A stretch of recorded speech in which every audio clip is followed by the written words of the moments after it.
really enjoy working on Ferraris because they require really nothing but the best.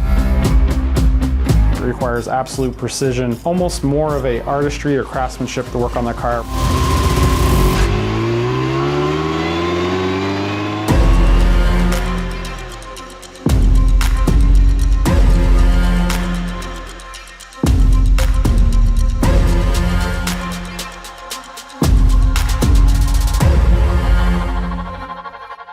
I'm Nicolas Martinson. I'm a manufacturing supervisor at Blue Origin. I'm a Ferrari master technician and a WyoTech graduate. I grew up in a small town in rural Oregon. My father was an avid drag racer growing up, so I spent a lot of time at the track. And it was just kind of natural by the time I actually went to get a car that I ended up picking up a much older car and restoring it.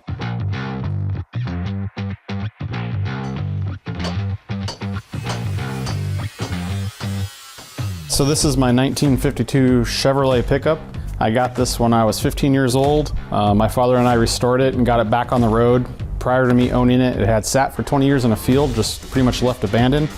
And it's largely how it was when I graduated high school.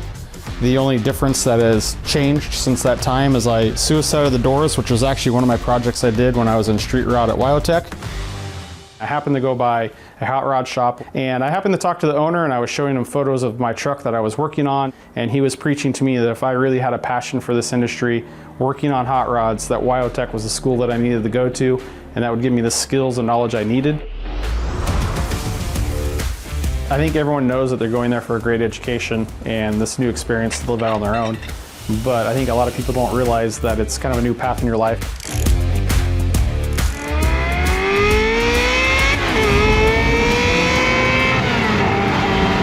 Early in my career, I was at New Tech training for Ferrari in New Jersey, and the instructor showed a video of the Ferrari Tech Challenge. That video just resonated with me because I watched it and I essentially told myself, I need to be there. They changed the Technician Challenge and renamed it to the Testarossa Awards, and I was fortunate to attend that.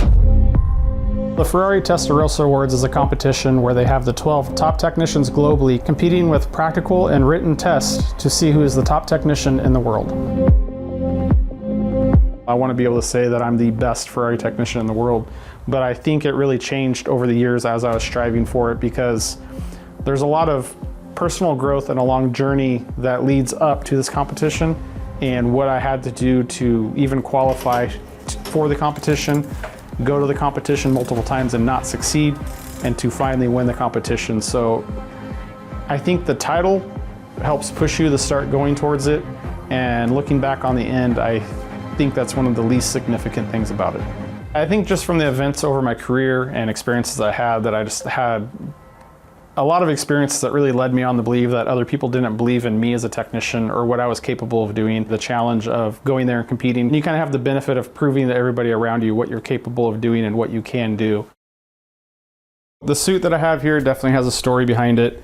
Even well before my time with Ferrari, I had always been very proud to be a tradesman. I was very proud to be a blue-collar worker, but I think like many blue-collar workers, I did not really enjoy how society views us. When I had the opportunity to go to Italy and actually compete in this competition, and I found the irony in that because I was essentially going there to compete as a blue-collar worker, and I was able to kind of tie two of my dreams together.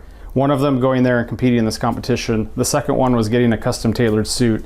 And I seized the opportunity with the custom tailored suit. So when I had it made, I wanted to kind of punch down on the joking and just kind of stick it to society for the perception of blue collar. So I had blue collar embroidered on the collar of my shirt, just kind of signifying that I'm a blue collar worker, but I'm in Italy doing this massive event because I'm a blue collar worker. It's an incredibly unique experience. Very rarely can you find yourself in a situation where you're surrounded by 10 other technicians that are from around the world with, depending on where they're from, significant language barriers, but you all immediately have a tremendous respect for one another. I won in 2019. After you win it all and you have the title and everything settles and you kind of get back into life, like I said, that weight lifted off my shoulders, but really that chip kind of left my shoulder. I didn't really feel that I needed to prove what I was capable of doing to anybody. And I think in the end, made me realize I just need to find the people that do approve or appreciate what I do and surround myself with them. I set out a goal. I wanted to conquer something. I wanted to push myself, and I achieved it. I felt confident in my abilities and what I could do, and it really had a big shift on my mindset and really how I view things. I didn't need to work so hard to gain the approval of other people. After spending so long in the automotive field and conquering the world of Ferrari, it was time for me to forge my new path. Where else is there left to go but rockets, which leads me to Blue Origin.